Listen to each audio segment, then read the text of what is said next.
حکم یہ ہے، عرض یہ ہے کہ میرا نام طاہر ہے، میری والدہ کا نام عائشہ ہے.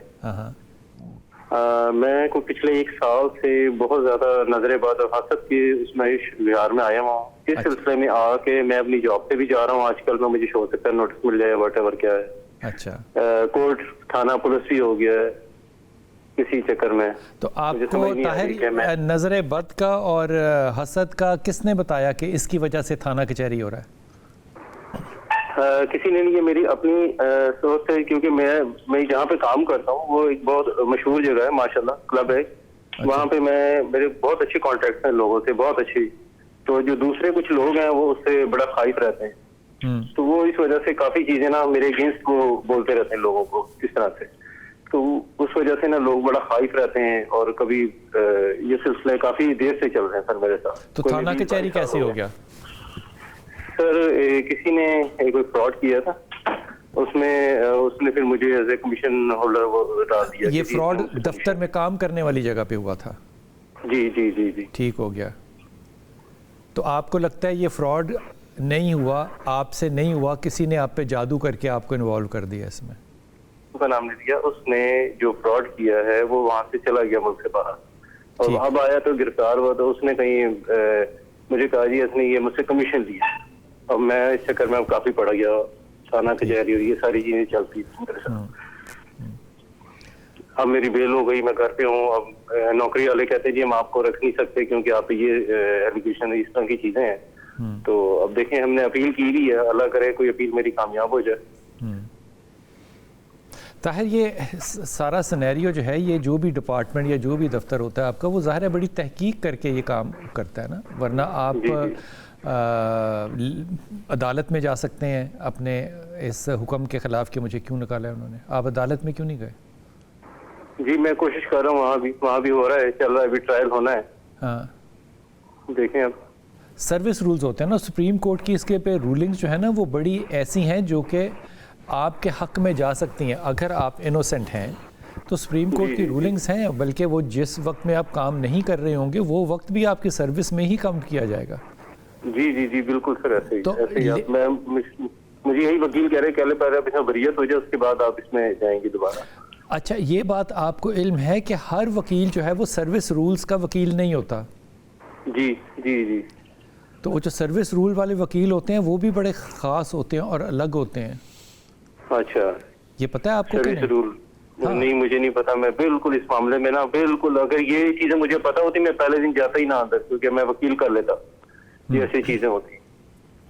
جو عام وکیل سارے اچھے ہوتے ہیں لیکن ہر کسی کی اسپیشیلٹی ہوتی ہے نا. مجھے اس بات کا کیونکہ ذاتی طور پہ تجربہ ہے، جو سروس کنڈکٹ ہوتا ہے نا، اس کے اوپر وکلا الگ ہوتے ہیں جو کہ ان باتوں کو سمجھتے ہیں کہ کون سا قانون کہاں پہ لگتا ہے. مثال کے طور پہ ایک زمانے میں مجھے نہیں پتا تھا اس بات کا کہ سروس رولز کے اندر فیڈرل گورنمنٹ کے جو لوگ ہیں ان کے اوپر ایسٹا کوڈ لگتا ہے. ایسٹا کوڈ یہ بتاتا ہے کہ ایک سرکاری افسر جو ہے وہ دینی، تبلیغی کام کے لیے یا سوشل ایشوز کے اوپر میڈیا میں جا سکتا ہے.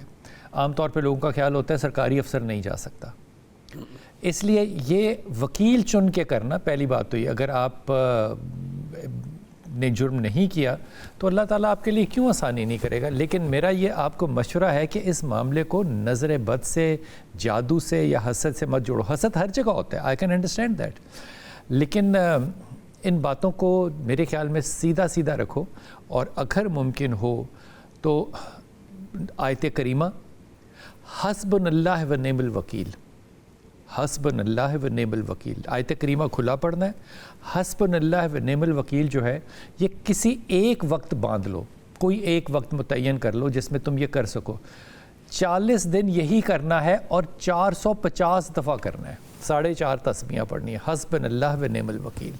دل میں نیت یہ رکھو کہ اللہ تعالیٰ مجھے اس میں سے باعزت جو ہے وہ بری کر دے اور میری عزت جو ہے وہ بحال ہو جائے.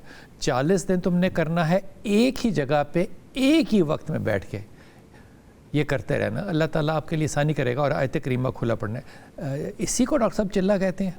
ایک جگہ بیٹھنا یا ایک ہی وقت میں کرنا؟ نہیں، چلہ تو ایک خاص اصطلاح ہے، اچھا، اس کو 40 دن سے منسوخ کیا جاتا ہے. حضرت موسیٰ سے کہتے ہیں اس کی ابتدا ہوئی. اچھا، اللہ نے 30 دن کے لیے بلوایا، پھر 10 دن کا اضافہ کر لیا. 40 دن کے بعد 40 دن کے بعد پھر کوہ طور پہ تورات کی تختیاں عطا ہوں. تو اس سے پھر ایک اخذ یہ کیا جاتا ہے، یہ استدلال یہ کیا جاتا ہے کہ 40 دن کی توجہ کے بعد آپ پر مکاشفات غیبیہ ہوتے ہیں.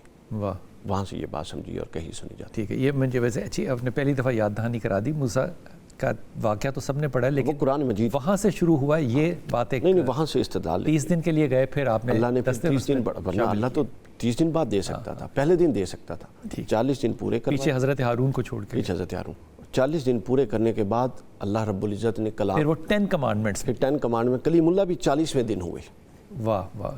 تو اس سے پھر اس اولیاء یہ اخذ کرتے ہیں کہ کم از کم متوجہ اللہ ہونے کے اور ترک دنیا کی جو حد ہے وہ 40 دن ہے، اس سے زیادہ نہیں. اور یہ بات ذہن میں رکھیے گا کہ یہ کہانی لگتی ہے کہ ہم یہ کہانی کر رہے ہیں، پڑھ رہے ہیں، یہ کہ یہ جو 10 کمانڈمنٹس ہے یہ پتھر کے اوپر لکھی ہوئی اللہ تعالیٰ نے محفوظ کر لی. اور یہ 10 کمانڈمنٹس کے کچھ حصے جو ہیں یہ آج بھی دنیا میں موجود ہیں، جن میں کہ ایک برطانیہ کا میوزیم ہے، ایک ایجپٹ کا میوزیم ہے. یہاں پہ ٹکڑے وہ اوریجنل جو ہیں کاربن ڈیٹڈ وہ موجود ہیں. کمال بات ہے کہ وہ تاریخ جو کہ حضرت موسیٰ کی کوہ طور پہ ہوئی، آج ہم دنیا میں جا کے میوزیم میں اس کو دیکھ بھی سکتے ہیں.